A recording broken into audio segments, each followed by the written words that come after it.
Salut les 20 joueuses et 20 joueurs, bienvenue dans cette 20 jeux de dégustation. Ici Swatch et aujourd'hui nous allons déguster Stupor Mundi, un jeu de Nestore Mangone qui n'est pas n'importe qui puisqu'il a co-réalisé Newton, Autobahn et surtout le dernier 20 jeux de l'année, qui a été élu 20 jeux de l'année par vous, mais également par nous, Darwin's Journey. Donc c'est l'auteur, le co-auteur de Darwin's Journey ici, qui réalise cette fois-ci tout seul ce jeu Stupor Mundi, et il le réalise chez Queenot Games, qui n'est pas non plus n'importe quel éditeur, puisque c'est l'éditeur qui a réalisé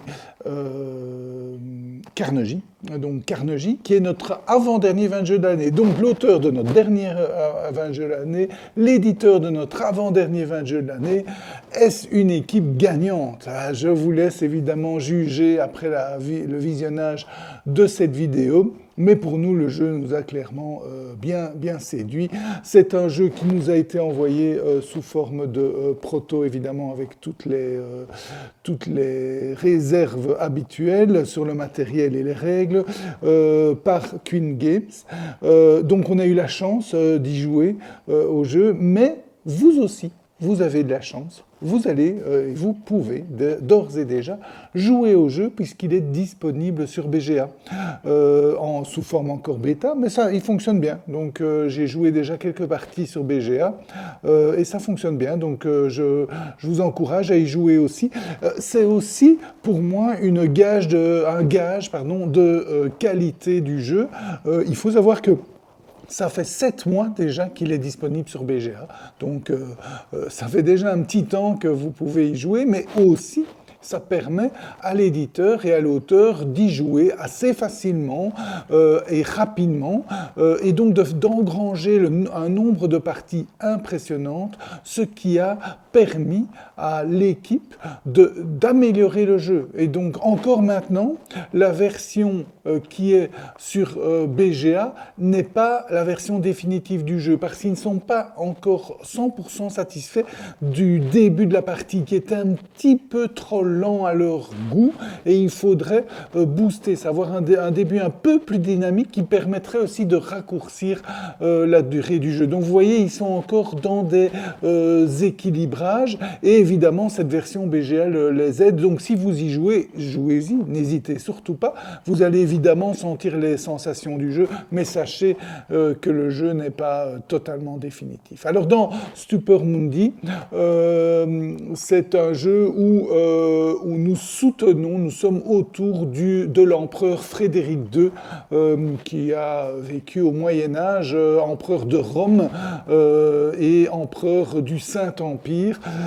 Et ce brave Frédéric II, il veut non seulement conquérir des terres, etc., ce qu'on ne jouera pas dans la partie, donc c'est pas un jeu de combat ou de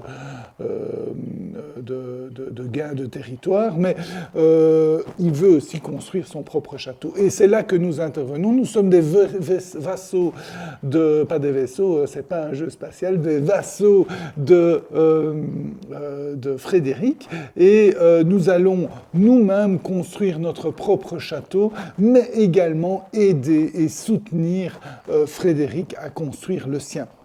Alors là, il y a une sorte de dualité très intéressante dans le jeu, parce qu'on peut plutôt se concentrer sur son propre développement et un peu négliger Frédéric II. On peut le faire vraiment jusqu'au bout de la partie, quitte à même lui mettre des bâtons dans les roues en l'empêchant de construire certaines choses, en construisant plus vite que lui, parce qu'il y a des bénéfices à faire ça, mais il y a aussi des bénéfices à l'encourager. Et à l'aider à construire, et aussi à construire plus vite que ses adversaires qui veulent construire plus vite que lui, parce que Frédéric II est un petit peu un joueur comme les autres. Tous les joueurs ont leur propre château qu'ils vont construire, et Frédéric II aussi. Et donc, mais ce qui est très chouette ici, c'est que ce n'est pas une intelligence artificielle qui va gérer Frédéric II. Non, ce sont les joueurs eux-mêmes. Donc, il y a pas, on ne va pas tirer des cartes pour savoir ce que fait Frédéric II. Non, ce sont les joueurs eux-mêmes qui vont soit l'aider, soit lui mettre des bâtons dans les roues. Donc, il y a cette dynamique, il n'y a pas de lourdeur. Donc ça, c'est un twist vraiment très intéressant dans le jeu. Et puis, deuxième twist, c'est la méthode de sélection des actions avec beaucoup de sacrifices. Mais voyons ça ensemble tout de suite. Et voici donc une simulation du jeu à 2 joueurs de Stupor Mundi. Donc vous voyez ici le plateau du joueur jaune et du joueur bleu avec ses cartes actions. Normalement elles sont dans sa main, je les ai mises là. J'ai déjà un petit peu préconstruit le début de son château. Vous avez ici le plateau central. À noter qu'il n'est pas exactement pour 2 joueurs parce qu'il y a certaines cartes qui sont retiré sur le rouge à 2 ou 3 joueurs, et y compris des alliés. Ici, vous n'avez pas tous les alliés de disponibles, mais c'est une sorte de présentoir qui vous permet d'acquérir des cartes ou des alliés en fonction d'où se trouve votre bateau, mais j'y reviens dans quelques instants. Donc vous avez le plateau central avec les choix de cartes et d'alliés, et vous avez le plateau, on va dire, de Frédéric II. Vous avez ici son château en construction. Vous avez ici les érudits qui vont permettre aux joueurs de l'aider ou non. Ici, son stock de ressources et de pièces d'or. Voilà. Et il y a donc 3 ressources dans le jeu. Il y a la pierre, il y a le blé pour nourrir ces personnages et les pièces d'or. Alors, comment se déroule une partie? Une partie se déroule en une série de tours jusque quand la partie prend fin, tout simplement. Donc la partie prend fin selon 3 éléments différents. J'y reviendrai à la fin de cette explication. Mais tant que la partie ne prend pas fin, chacun joue à son tour. Et à son tour, le tour d'un joueur est assez simple. Donc, le tour d'un joueur consiste à déplacer éventuellement, donc c'est une possibilité de déplacer son bateau. Et vous voyez qu'à chaque fois qu'on déplace son bateau, on paye une pièce en fonction de où on va. On n'est pas obligé, on peut le laisser où il est, bien entendu.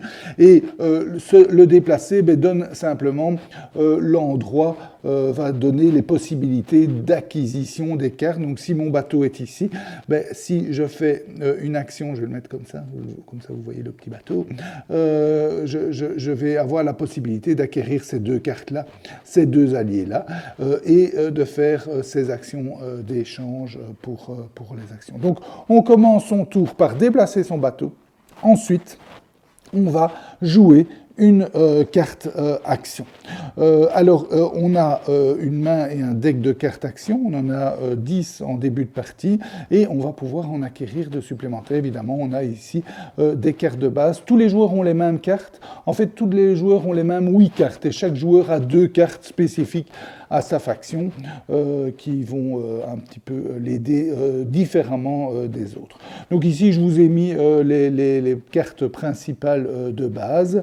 Et quand un joueur joue une carte action, il va la jouer soit face visible, en dessous de son plateau. Donc on va un petit peu l'aider. Donc soit je la place face visible et je réalise l'action de ma carte. Soit je la joue face cachée, et alors je réalise une action standard de mon plateau qui sont indiquées ici, il y en a 5, vous voyez. Et si je la place ici, je n'ai pas le choix, je fais cette action-là. Si par contre je la place ici, j'ai le choix, soit je fais cette action-là, soit je fais cette action-là. Donc vous voyez, il y a 5 emplacements. Et il y a même un dernier emplacement, mais qui doit être débloqué. Donc il y a moyen de le débloquer, mais pour le moment, il est bloqué. Donc on ne va pas pouvoir jouer une 6e action. Donc on joue chaque carte donc à son tour, on commence donc par déplacer son bateau, puis on joue une carte soit face cachée pour réaliser une action standard de son plateau, soit une carte face visible pour réaliser son effet, et puis c'est au tour du joueur suivant, puis quand revient à son tour, on va prendre une autre carte, on va la jouer face cachée à un autre endroit, on ne va pas pouvoir la jouer aux mêmes endroits que jouée précédemment, donc évidemment c'est une sorte de double sacrifice, hein. D'un côté vous allez sacrifier soit l'effet de la carte, soit l'effet d'une des actions, puisque vous n'avez pas le choix. Soit vous faites l'effet de la carte, soit vous faites l'effet d'une action, mais en plus vous sacrifiez l'endroit, puisque vous ne pourrez plus mettre de carte à cet endroit-là, et donc vous allez faire une autre action. Et puis quand revient votre tour, encore une fois, vous déplacez votre bateau, puis vous placez une carte face visible ou face cachée, etc. Et quand tout le monde a placé ces 5 carte action ou sixième, et donc à réaliser 5 ou 6 actions, on fait un petit reset et on reprend des cartes en main, on repioche dans la pioche. Évidemment, si elle est vide, on mélange à des fausses, et donc il y a un aspect deck building, et on repioche une main de cartes, et c'est reparti pour la manche suivante, jusque quand le jeu se termine. Et donc vous voyez déjà dans cette petite explication, vous voyez déjà pas mal de sacrifices et de choix intéressants entre les actions de la carte, qu'est-ce que je fais, quelle action je fais maintenant et que je ne pourrai plus faire après, etc. L'ordre des actions, donc tout ça a son importance et tout ça est très intéressant comme choix à faire. Alors voyons ensemble maintenant quelles sont les actions qu'on va pouvoir faire. La première action que je vais vous expliquer, je peux vous expliquer déjà quelques actions des cartes. Donc ici c'est très simple, hein, je prends 3 PS, là je prends un cube de foin, là je prends un cube de pierre. Là je pioche 4 cartes, et là je peux acquérir une carte et gagner 2 pièces. Donc vous voyez ici par exemple, l'action standard ici, d'acquérir une carte, elle est là. L'action d'une carte, eh bien, elle donne toujours un petit bénéfice. Donc vous faites la même action, mais vous gagnez 2 sous. Et les cartes que vous allez obtenir, ça sera toujours comme ça. Vous allez un petit peu rendre vos actions standards de votre plateau de plus en plus puissantes. Vous allez également pouvoir, donc grâce à ça, réaliser plusieurs fois une action. Donc si je joue une carte ici pour acquérir une nouvelle carte, eh bien je ne pourrai plus le faire à ce tour-ci, sauf si je débloque ça. Mais avec cette carte-là, je pourrais même le faire 2 fois ou 3 fois si j'ai débloqué ça. Donc vous allez pouvoir orienter votre façon de jouer, pouvoir réaliser plusieurs fois une même action. Donc c'est ça qui est intéressant. Ça sont les actions des cartes. Voyons ensemble maintenant les actions du plateau. La première, c'est avancer le long d'une échelle. Alors, le jeu ici a 3 échelles, vous voyez. L'échelle ici qui vous fait progresser ici, l'échelle là qui vous fait même sauter, aller directement là, et la double échelle qui se sépare en deux ici. Ici, ce sont des tuiles qu'on place. On en a 4, donc pour la variabilité des parties, comme ça vous savez. Il y en a 4 dans le jeu. Donc on en met 3 des 4. Donc chaque partie sera différente avec ces 3 disposés différemment. Même chose pour cette tuile-là. On en met 3 sur 4, donc il y a une certaine variabilité. Et enfin, même chose, où là il y en a un peu plus d'ailleurs, on met des tuiles vertes différentes à la fin qui ont un effet différent. Et donc quand on avance le long d'une échelle, eh bien on avance comme ça, on gagne le bénéfice d'où on est et on abandonne l'ancien bénéfice. Donc il y a une sorte aussi de sacrifice. Donc vous verrez, mais par exemple ici, ma taille de main augmente d'une carte. Donc je peux avoir plus de cartes en main, ce qui permet d'avoir évidemment plus de choix et de pouvoir ressortir les cartes les plus intéressantes plus rapidement. Mais si je vais ici, eh bien vous voyez que quand je fais cette action-là, je gagne un petit bonus, mais j'ai perdu mon bonus précédent. Donc là aussi, il y a du sacrifice assez savoureux. Donc voilà, ça c'est la première action, augmenter le long d'une échelle, mais évidemment, vous vous doutez que plus on va à droite, plus les effets seront intéressants, et donc plus les effets seront intéressants, et donc plus ça sera intéressant d'aller sur la droite.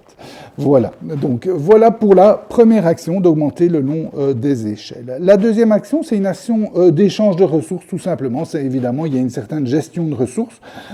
Échanger les ressources, en fait, ça dépend à l'endroit où se trouve votre bateau. Donc ici, vous voyez que vous pouvez dépenser 1 foin pour gagner 4 sous, et vous pouvez dépenser 2 sous pour gagner une pierre. Mais ça dépend. Tiens, je n'ai pas terminé la mise en place. Bon, je ne vais pas le faire ici devant vous, mais un petit peu, mais je ne trouve pas les tuiles. Donc, il y a des tuiles partout qui sont mises. Et donc, vous voyez qu'en fonction de l'endroit où se trouve votre bateau, l'action d'échange est différente. Par exemple, ici, je peux acheter du foin et vendre de la pierre. Là, vous voyez que j'ai pu vendre de la pierre, acheter de la pierre et vendre du foin, etc. Donc, ça dépend de l'endroit où vous êtes situé pour faire cette action d'échange. Évidemment, ce n'est pas une action fantastique, mais ça peut vous débloquer quelquefois le tout et de bien gérer ça. En sachant que toutes les ressources que vous gagnez, vous êtes limité. Donc, vous voyez, vous avez en début de partie 3 emplacements pour mettre un cube ressource, pas les pièces c'est limité, mais les cubes ressources, vous n'avez que 3 emplacements. Et au fur et à mesure, mais j'y reviendrai avec l'action construire, quand vous construisez des remparts pour votre château, eh bien vous allez gagner des emplacements de stockage assez classiques. Mais voilà, c'est pour vous dire qu'il y a une certaine gestion de ressources, un échange, une gestion de ressources. L'action construire est une des actions principales du jeu. Une des deux, je dirais, les 2 actions principales, c'est l'action construire et l'action d'engager un allié. Donc l'action construire, ben, vous allez construire une partie de votre château. Donc vous allez, comment, quel est le prix? En fait, ça se voit sur votre plateau personnel. Si j'enlève les constructions, vous voyez que si je veux construire cette partie de château-là, ça me coûte 3 pierres et 1 foin. Et je gagne ce bénéfice-là. Je vais vous expliquer ce que c'est. Et là, ça me coûte 5 pierres, 3 pierres, etc. Si je veux construire une partie ici, ça me coûte 1 pierre et 2 foins, etc. Donc vous avez chaque fois le coût et vous avez aussi chaque fois un bénéfice. Donc vous voyez ici qu'en début de chaque tour, quand vous aurez construit la muraille et les 2 tours ici, en début de chaque tour, vous allez gagner un revenu de 3 pièces. Et là, un revenu d'un foin, d'une pierre. Là, une action d'échange. Et là, un point de victoire. Vous voyez que quand vous construisez l'intérieur de votre château, là, vous gagnez des bénéfices permanents. Non seulement le bénéfice ici, que je vais expliquer dans un instant, mais également des bénéfices permanents. Ici, ça vous permet de jouer une carte action pour ces 2 effets, donc l'effet face cachée et l'effet face visible. Là, ici, ça vous permet de débloquer cette fameuse dernière case action, et ici, ça vous permet d'avoir une main de cartes de plus 2 cartes. Donc voilà, ça c'est la construction, ça va vous construire votre asymétrie, des pouvoirs permanents, des revenus, très sympa évidemment, la construction de son bateau, de son château, pardon. Et en sachant que c'est quoi ce bénéfice-là? Alors là, c'est un petit peu tout le sel et la particularité de ce jeu, c'est l'aide ou non à la construction du château de Frédéric II qui est ici sous vos yeux. Donc, ce symbole, en fait, il vous permet, et donc c'est ce symbole-là, il vous permet d'aller prendre une des 3 tuiles érudits disponibles et de faire son effet. Donc, par exemple, si vous prenez cette tuile érudit-là, vous gagnez une pièce et un point de victoire, là, une ressource, là, 3 pièces, et vous aidez Frédéric II à construire 2 tours et une muraille que vous allez placer ici, ou au contraire, vous allez détruire 2 tours et une muraille chez Frédéric II. Donc, soit vous l'aidez, soit vous l'aidez moins, ou bien là, Frédéric II va gagner des ressources, ou vous lui enlevez ses ressources. Donc il y a soit vous l'aidez, soit vous ne l'aidez pas. Et ça joue, pourquoi? Pour l'autre action. La 4e action que je voulais vous expliquer, c'est cette action-là. C'est l'action de demander l'aide d'un allié. Donc, demander l'aide d'un allié, on va demander l'aide d'un allié à l'endroit où se trouve notre bateau, en payant évidemment les ressources nécessaires. Et vous prenez l'allié et vous le placez sur un emplacement allié. Évidemment, vous devez avoir des emplacements libres. Vous voyez que ça dépend de la construction, du nombre de tours de votre château. Et vous voyez qu'à certains, vous gagnez encore le bénéfice d'une des tuiles érudies pour construire le château. Donc, et l'allié, qu'est-ce que ça vous donne? Ça vous donne en gros des points de victoire en fonction de certaines conditions. Il y a des alliés bleus et des alliés jaunes. Les alliés jaunes, ils vont rétribuer votre façon, je vais en prendre un ici, ils vont vous rétribuer de la façon dont vous allez vous développer vous-même. Les alliés bleus, ils vont vous rétribuer en fonction de ce que vous aidez ou pas Frédéric II. Donc par exemple, ici, cet allié bleu va vous donner des points de victoire si vous avez plus, si Frédéric II a plus de ressources de foin que vous. Et celle-ci, elle va vous rétribuer si vous avez plus que 5 éléments sur votre château que Frédéric II. Le jeu offre une certaine dualité, dans le sens où vous allez soit vous rétribuer si vous vous développez plus que Frédéric II, soit plutôt vous rétribuer si vous aidez plus Frédéric II que vous.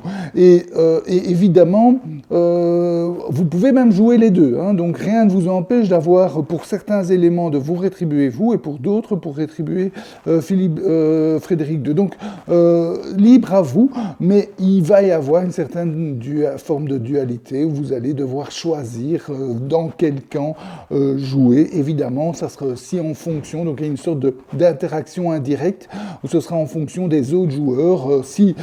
Pour essayer d'équilibrer le jeu, ce seront les joueurs qui, il y aura des joueurs avec et d'autres contre Frédéric II et d'autres plus neutres qui bénéficieront des deux effets.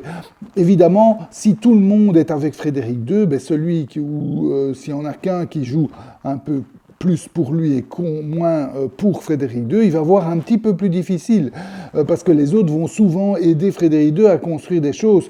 Donc, d'un autre côté, si tout le monde joue avec Frédéric II, tout le monde va vouloir prendre les tuiles alliées bleues, il y en aura très peu de disponibles finalement pour les autres. Donc ça s'auto-équilibre de manière assez intéressante et assez unique. Et donc c'est assez sympa dans le jeu, cette dualité entre soutenir ou pas Frédéric II. La dernière action consiste à prendre une carte action, même chose, à l'endroit où on paye, soit ici, vous voyez, vous devez vous défausser définitivement, donc détruire une de vos cartes actions, là aussi, et quelquefois on va payer des sous pour pouvoir acquérir une carte action, on la prend, et on fait immédiatement son effet. Donc c'est pas même je dirais en dernière manche, ça reste intéressant puisque vous allez réaliser directement l'action de la carte que vous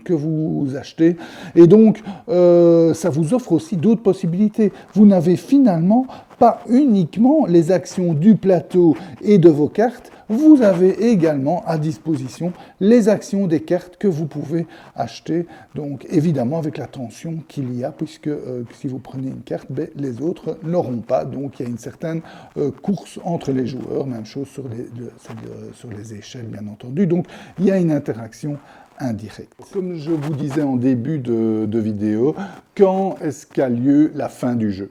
La fin du jeu a lieu selon 3 événements. La première, un joueur a réussi à terminer son château. La deuxième, il n'y a plus 3 tuiles érudies de disponibles ici. Donc on a épuisé toutes les tuiles érudies. Et la dernière, il n'y a plus de cartes disponibles à l'achat autour du plateau. Donc si un de ces 3 événements a lieu, eh bien on termine le tour en cours et c'est la fin du jeu. À noter encore quelques petits éléments pour être complet. Vous voyez aussi des petits sigles. En fait, vous n'allez pas arrêter de déclencher des bonus. Vous voyez, quand vous construisez ceci, vous payez quelque chose, mais vous gagnez un bonus. Là aussi, vous allez gagner des bonus. Là aussi. Donc, il y a des tas de petits bonus à gagner, non seulement aussi ici, hein, évidemment. Hein, quand vous arrivez ici, ben, vous voyez que vous gagnez, vous allez pouvoir construire gratuitement, sans payer, une muraille, là, construire une partie de château, là, construire une tour, là, engager un allié, etc. Donc, vous avez des bonus un petit peu partout à gagner, toujours très intéressant dans le jeu, évidemment, qui apporte pas mal de variabilité dans le jeu. La variabilité, évidemment, est assurée par le flot de cartes, par les alliés que vous allez prendre et donc l'orientation stratégique de votre jeu, donc par les tuiles ici qui vont toujours changer, etc. Donc les tuiles là, donc il y a de quoi faire. Et voilà, c'était donc la dégustation de Stupor Mundi, un jeu que nous avons vraiment apprécié chez 20 jeux. Évidemment, on a affaire à une bonne équipe qui gagne, donc l'équipe ensemble a raflé nos 2 derniers 20 jeux de l'année, c'est dire. Donc un superbe auteur, un éditeur qui sait choisir ses bons jeux. Donc ce jeu nous a séduit d'abord pour ses mécaniques. Hein, sa mécanique de choix d'action est vraiment intéressante avec ses sacrifices, cette carte qu'on joue face cachée ou face visible, et quand on la place, eh bien, on ne pourra plus placer de cartes à cet endroit-là, plus ce deck building plutôt classique, mais quand même qui va vous permettre de faire plus souvent telle ou telle action, d'avoir une action plus efficace. Donc intéressant, ce côté deck building et jeu de la carte, vraiment intéressant. Puis évidemment, ce qui fait la grande particularité de Stupor Mundi, donc c'est cette dualité de soutien à Frédéric II ou pas, ou d'individualisme, je dirais.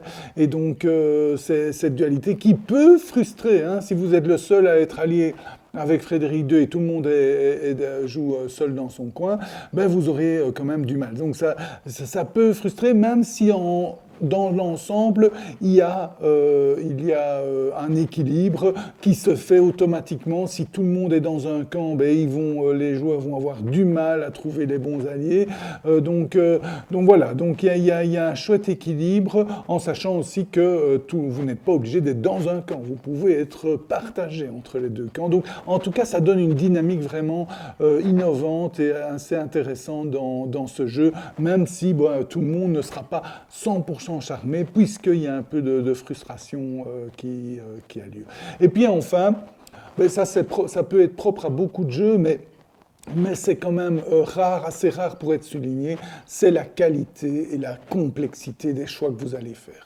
Tous les choix sont importants dans Stupor Mundi et tous les choix sont durs parce qu'ils incitent un certain sacrifice. Quand vous jouez une carte face cachée, vous ne pouvez pas avoir son bénéfice face visible. Quand vous jouez une carte sur un endroit d'action, vous savez que cette action-là, vous ne pourrez normalement plus la faire. Quand vous choisissez un allié, vous savez que vous allez plutôt orienter vers telle ou telle stratégie. Quand vous avancez sur les échelles, vous devez sacrifier les bénéfices que vous aviez gagnés auparavant. Donc une série de choses. Quand vous construisez votre château, vous dites, bon, ok, moi je veux gagner tel revenu tous les tours, ou je veux gagner telle capacité permanente. Donc au détriment parce que vous ne pourrez pas tout faire, vous n'allez pas pouvoir monter au bout de toutes les échelles et construire tout votre château, donc vous allez devoir faire des choix, et tous ces choix sont vraiment intéressants. Donc voilà, donc ça c'est vraiment la grande qualité de Stupor Mundi, tout en étant un jeu assez simple, hein, vous avez vu, je vous l'ai expliqué assez rapidement. Il faut encore expliquer tous les détails de toutes les icônes, mais en gros, vous avez déjà bien compris le jeu. Et donc, dès le premier tour, vous savez y jouer. Hein. Il ne faut pas attendre 10 tours comme dans un Lacerda pour enfin commencer à comprendre c'est quoi les tenants et aboutissants de ces actions. Donc ici, assez simple, mais complexe dans ses choix, avec des choix vraiment stratégiques, tactiques, des bonus à gagner un petit peu partout. Donc vraiment un jeu comme on les aime. Voilà, j'espère que cette dégustation vous a goûté, que voilà, ça vous a donné au moins l'envie d'y jouer sur BGA pour faire votre propre idée. En tout cas, je vous souhaite de bien vous amuser. Santé et à bientôt.